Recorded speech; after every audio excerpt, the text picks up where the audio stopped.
Hello viewers, welcome to this lecture on feminist environmentalism. In this particular lecture, I shall be discussing different aspects of women taking the leadership of conserving the environment. And the major objectives of today's lectures are to know the definition of feminist environmentalism. In better word, it is called ecofeminism, because ecology and environment remains the same.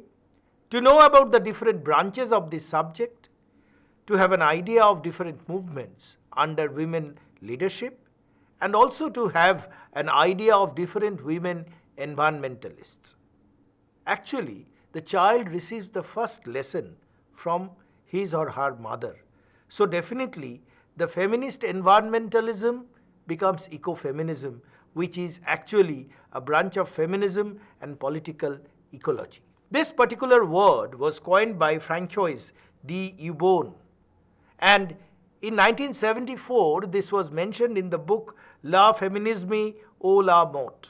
And ecofeminism can be defined as a particular subject which involves the interconnection between the oppression of women, the oppression of other human, and also the classism, ageism, colonialism, and the domination of nature. So, ecofeminism cannot be free from science. Modern science, as viewed by Vandana Shiva and Maria Mais, include that even in ecofeminism there is adoption of scientific thought, and definitely women education, women leadership, conservation of biodiversity, scientific knowledge, dissemination, spreading of medical education, preventing mortality of mother and thereby the child, regular vaccination for young children, preventing destruction of female fetus, restoration of male-female balance, and absolutely adoption of zero-waste technology.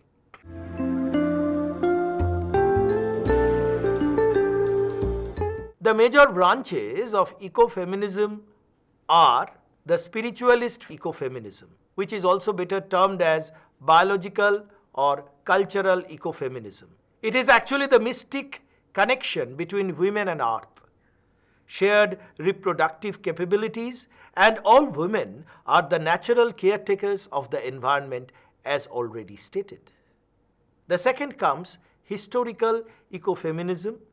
Now, the historical materialistic relationship, feminist critique of science and rationalism, scientific discourse has increased social tension and division between the genders over time.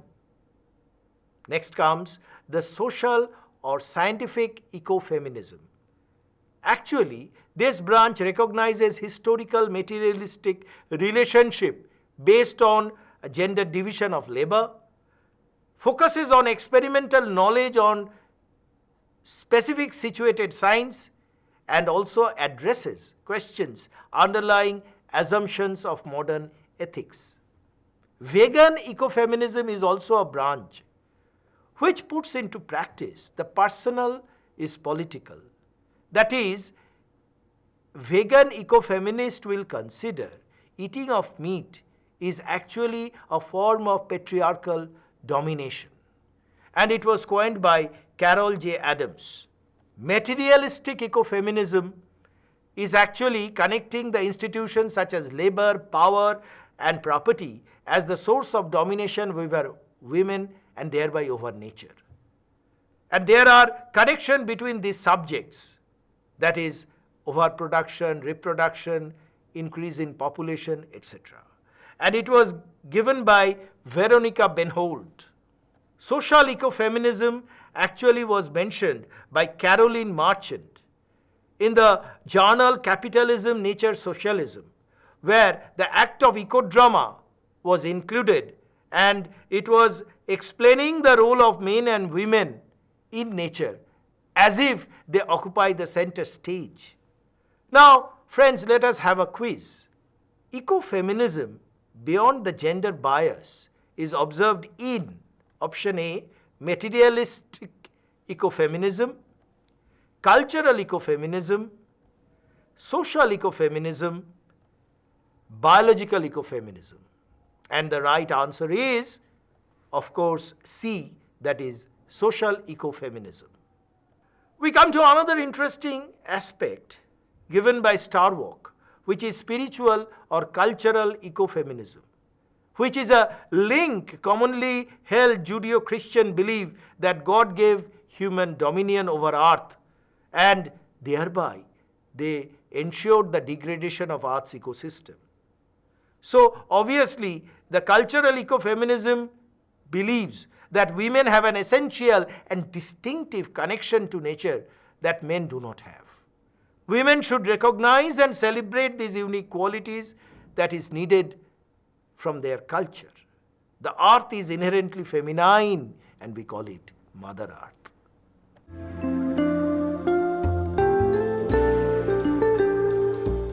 Let us now discuss the different environmental movements under women leadership. Though when we state this, of course, the concept of land ethic came from a man who is Aldo Leopold. And according to him, the land ethic reflects the existence of an ecological conscience. And this is in turn reflecting a conviction of individual responsibility for the health of the land. And when I state this, health is actually the capacity of the land for self-renewal, and conservation is our effort to understand and preserve the nature. This is a famous book, Silent Spring by Rachel Carson, who actually showed that the spring is becoming silent because the chirping of bird is not anymore, because the birds are dying because of pesticide poisoning. And because of pesticide poisoning, the eggshells, the calcium layer is gradually getting thinner and thinner, as a result of which birds cannot have a normal life and their lifespan is reduced, and thereby the spring becomes silent. It is a unique way by which she explained that the nature is getting destroyed by human agency. This particular movement of Chipko movement, which took place then Uttar Pradesh, but now in Uttarakhand in 1973, was actually embracing the plant, embracing the tree, and protecting them from getting cut. So this was also taken up by women leadership. And actually, when they wanted to destroy the tree, they found that they were surrounding the trees as if protecting the nature, and that protection is given by women. This is Wangari Maathai, a Kenyan woman who actually led the Green Bolt movement. And this Green Bolt movement was initiated in 1977. What was that? Basically, it was tree plantation. And as because this particular area was gradually becoming desert, through Green Bolt movement, this particular entire area surrounding Kenya became green in 50 years. As you can see in this picture, before and after prioritization, it was a remarkable change that happened in Kenya and resulted in Green Belt. And successfully, this particular movement is called Green Belt movement. Love Canal movement is another important movement led by Louise Gibbs. Her leadership resulted in relocation of 800 families from Love Canal. Now what was this? This was actually the dumping site, dumping toxic effluents in that area, and people, they were showing signs of toxicity, including birth defects. So Louise Gibbs understood that, and there was demonstration, as a result of which the government had to relocate these people and save them from this chemical toxicity. Yenestra King led a movement called Pentagon Movement for Equal Rights and Against Imperialism in 1981. But basically, this particular movement was also for betterment of nature, for plundering of nature, for testing of atomic bomb or atomic explosion. All these things were taken into account in the Pentagon movement. And mind you, this movement actually took place surrounding Pentagon, the army headquarters of USA. Patsy Cook, she understood that there is an association between the fish consumption in the Mohawk woman in the Arkansas in 1985. And what was that? Actually, the fishes were the source of DDE, Mirex and HCB and other pesticide. And the government was also supporting her because the government also felt that because of this toxic contamination that the fishes consumed by these Miwok people, they result in different types of birth defect. So this was pointed out and fish consumption was stopped. And at the same time, chemical pollution was also reduced. Bernard Coatsart actually initiated a movement in 1989 called the Greening Movement of Harlem Coalition. And this beautiful movement started from individual household. Household people accumulated and there was lot of people surrounding them. They could understand the uniqueness of green belt surrounding your home or surrounding your household. So permanent community gardens started from this movement in this particular Harlem. Now it's time for the second quiz. If we say that the Green Bolt movement was initiated in A. Germany, B. Kenya, C. South Africa, and D. Ethiopia, and the right answer is, as you have guessed rightly, is B, that is Kenya. We continued women leadership, and this is the time for Terry Tempest Williams. She wrote a book called Refuge, and this was against the indiscriminate testing of nuclear weapons by the developed nation. Though now we know that even the developing nations also have the nuclear power, but she was actually the first time she was telling against the detrimental effect of nuclear testing all over the world. And this is how the developed world is oppressing the developing world. And this was mentioned in this book called Refuge. Refuge from this particular nuclear testing or refuge from this contaminated world. Suzanne Mann. Suzanne Mann is an ecofeminist and a professor of sociology and feminist theory. And she actually explained the role of women in different activist movement. And she said that this activism resulted in ecofeminism in different countries, including the developing world.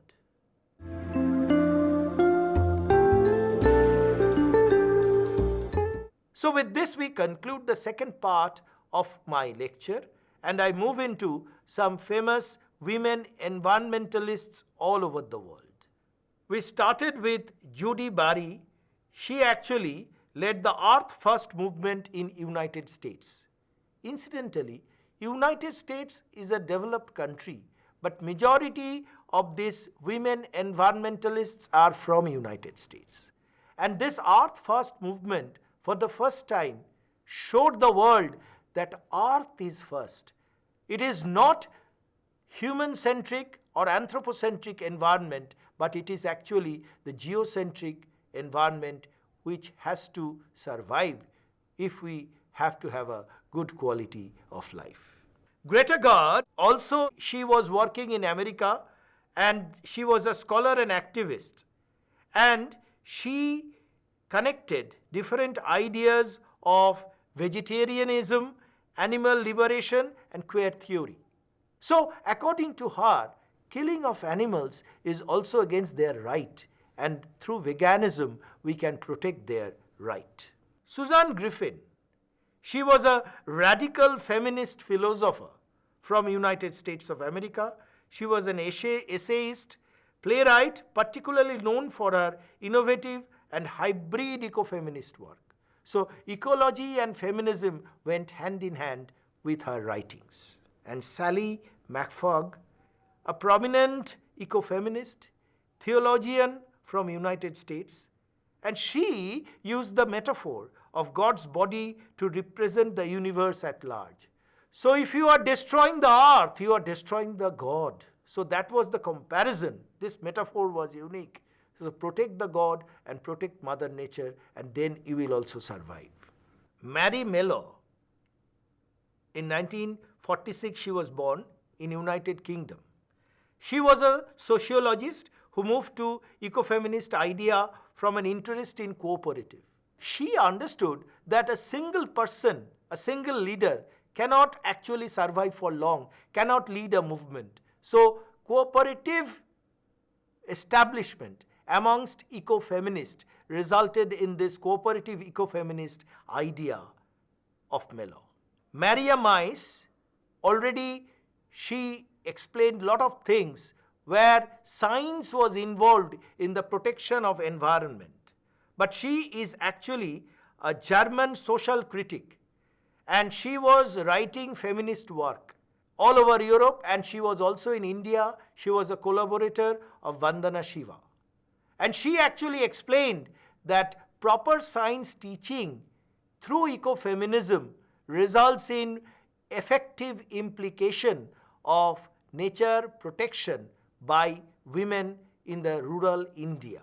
Adrienne Parr, a cultural and environmental theorist, but she is from Australia, and she wrote books and numerous papers on environmental activism, environmental new materialism, and imagination.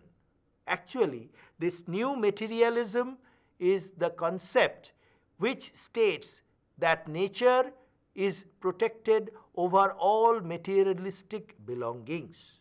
Val Plumwood, she is also an Australian ecofeminist, an intellectual and activist who was prominent in the development of radical ecosophy from early 70s through the remaining part of 20th century. And ecosophy means ecology blended with philosophy. So environmental philosophy was preached by her, and she explained that how philosophy can explain ecological movement or ecological protection led by women. Alicia Puloyo from Argentina. She is an ecofeminist, wrote several books and articles on ecofeminism and gender inequality. So gender bias was a major problem in Argentina. She was against it. And through this gender movement, she explained that women have equal right like men, and thereby they have equal role to play to protect the environment. We come to Rosemary Radford Ruether. She is also an author, or she passed away in 2022. She has written 36 books and over 600 articles exploring intersection of feminism, theology, and creation care from USA. So the creation of this universe, creation of this earth is also a part of nature nurtured by some extreme force, the God. So protection of nature again is coming to the fact that by women is resembling godliness in women. Ariel Salah, in 1942 she was born, an Australian ecofeminist, and she became a global leader basically because she was the editor of a journal, Capitalism, Nature and Socialism. So this particular journal, she was against the capitalist movement and how capitalism was destroying the nature and how socialism could restore nature. That was explained through different articles written by Saleh. Now we come to India. She is a famous ecofeminist, an environmental protagonist. She is Vandana Shiva.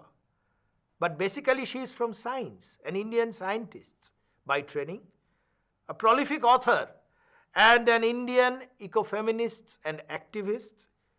She was also participating in the Chipko movement.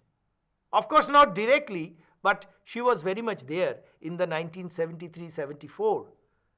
And she was also a part of the non-violent activism to protest and prevent deforestation in different parts of Garhwal Himalayas, presently in Uttarakhand. And she is still now, she is working in the same line, protecting the environment from getting destroyed in different parts of Himalayas, which is actually vulnerable. And leaders like that should emerge, because already we know Himalayas are getting plundered through different projects, through different developments, which is definitely not true development, but pseudo-development. In the long run, we should protect it. Charlene Spatank is an American writer, largely known for her writing on ecology, politics, and spirituality. So you see, spiritualism comes hand in hand with ecology. From our own spirit, we are looking at the eternal spirit, and this eternal spirit has given rise to nature. So if we protect our own spirit, we need to protect the nature. That was the main thought in her writing. Starbuck, an American writer and activist, she is known for her work again on spiritualism and ecofeminism. So spiritualism is a part of ecofeminism which is needed to be protected in the long run. Karen Warren, she is also an ecofeminist scholar, and she was from the Murdoch University, Australia. In 2003, she joined Oxford University as a roundtable scholar and as women chair in humanistic studies in Marquette University in 2004. But she is famous also for her spiritual writing, Protection of Nature. How nature is protected by women, how nature can be protected by other human beings led by women. That was the main story. Laura Wright, she was for vegan studies, and she is also from USA. And veganism, as already mentioned, is a part of protecting the environment, because killing of animals, taking flesh, is actually destroying part of nature. And there is a long story to it, because if we consume more meat, this meat supply comes actually from the different farms in USA. But these cattle, they need the grasses. And these grasses came from South America, which is actually part of the forest, tropical rainforest in Brazil. And this tropical rainforest of Amazon basin, if they are getting destroyed, then naturally our ecosystem will be totally devastated. So through veganism, it was promoted that the cattle meat is consumed at a lesser amount, as a result of which the environment is protected from devastation. So friends, in this particular lecture, what actually I have done is I have introduced environmentalism through feminine leadership. And in short word, I started with ecofeminism. I have defined ecofeminism. I have discussed the different branches of ecofeminism. Following that, I have discussed in the 1960s, 70s, 80s, different movements against the developed world, including USA, through women activists and women leadership. And then I have discussed elaborately different women ecofeminists and their contribution to protect the nature. And I strongly believe that ecofeminist movement is a landmark in this world. It has started in the 60s and 70s, but it will continue in future only for the protection of our own Mother Earth. Thank you very much.